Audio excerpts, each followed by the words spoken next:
New York City, a place bursting with energy, dreams, and 1,000 little stories colliding every day, most without anyone even noticing.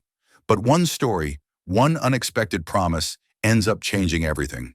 It starts with a man who believes in kindness and a woman who has nothing left to believe in.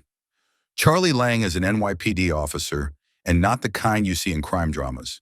He's soft-spoken, polite, and old-fashioned. The kind of guy who still tips with coins, holds doors open, and waves at neighbors like it's 1950.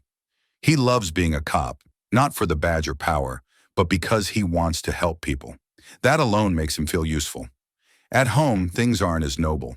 Charlie's married to Muriel, loud, flashy, restless, and materialistic. She dreams of something bigger, glitzier, richer.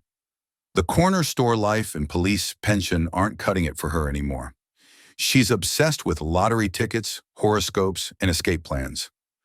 Charlie, meanwhile, just wants peace, maybe some quiet, a hot dog, and a Mets game on the radio. One regular afternoon, fate nudges Charlie into a small Queens diner. It's worn down but warm, the kind of place where coffee comes with a real smile.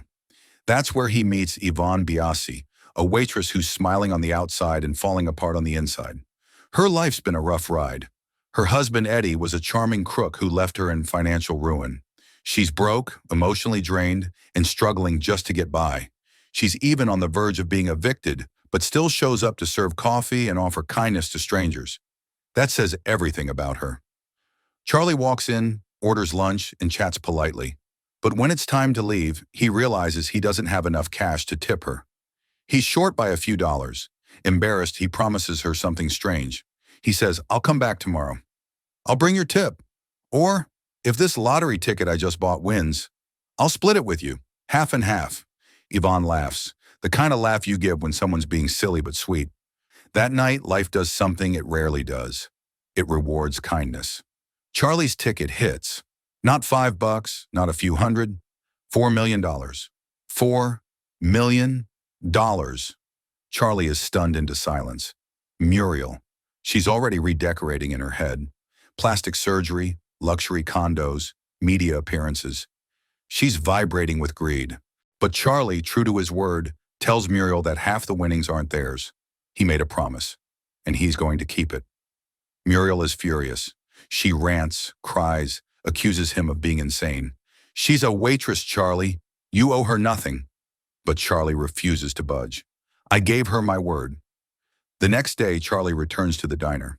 Yvonne, wearing the same tired smile, thinks he's just here to leave a few dollars. Instead, he drops a bombshell. "I won the lottery, and I'm here to give you $2 million. The world stops. At first, she thinks it's a joke. Then she thinks it's a trick.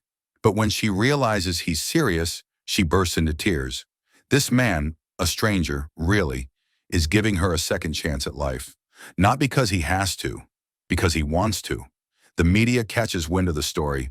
In a city known for cynicism, the tale of the honest cop and the broke waitress captures everyone's heart. Headlines celebrate their gesture. Reporters flood the diner. Photographers chase Charlie. Overnight, the two become symbols of goodness, a walking fairy tale. The cop and the waitress. Everyone assumes they're a couple. They're not, yet. Meanwhile, Muriel is melting down. Not only is her husband famous for giving away half their winnings, but now he's beloved for it. She feels robbed of her moment.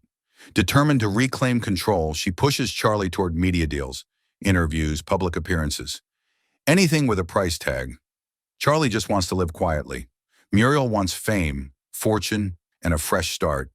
Maybe even without Charlie. As Yvonne starts her new life, she uses the money not just to save herself, but to uplift others. She reopens the diner and lets the original owner stay. She gives back. That's who she is. She and Charlie begin spending more time together. Opening soup kitchens, funding parks, even taking children to a Yankees game. These acts of kindness slowly weave them together. They laugh. They understand each other. They don't even realize how close they're becoming. There's a moment on a ferry, just the two of them, watching the city lights ripple across the river. Charlie's eyes meet hers, and something unspoken fills the space between them. He's still married, still bound by duty, but his heart is quietly slipping toward her. And Yvonne, she sees something in Charlie that the world forgot existed: decency, loyalty, heart. Meanwhile, Muriel starts pulling away. She meets Jack Gross, a hotshot stockbroker with shiny suits and slick talk. He flatters her, makes her feel special. Soon she's spending more time with Jack than with Charlie, and eventually she files for divorce. She wants everything, including the $2 million Charlie gave away. She argues that it was marital property and she's entitled to it all. What follows is a brutal court case. Lawyers swarm, reporters swarm. Charlie and Yvonne are dragged through the mud. Every moment of their connection is questioned. Were they having an affair? Was this a plan? Muriel paints herself as the victim of betrayal and theft. On the stand, Charlie stands tall. He says he did what he believed was right, that a promise made should be a promise kept. When Yvonne testifies, her voice trembles but never falters. She says Charlie changed her life with kindness, not money, that he reminded her people can still be good. Her words leave the courtroom speechless, but even that isn't enough. The judge rules in Muriel's favor. Charlie and Yvonne lose nearly everything: their winnings, their peace, their fairy tale. Yvonne retreats. Charlie returns to work, now broke but still proud. For a while they drift. The city moves on. The media moves on.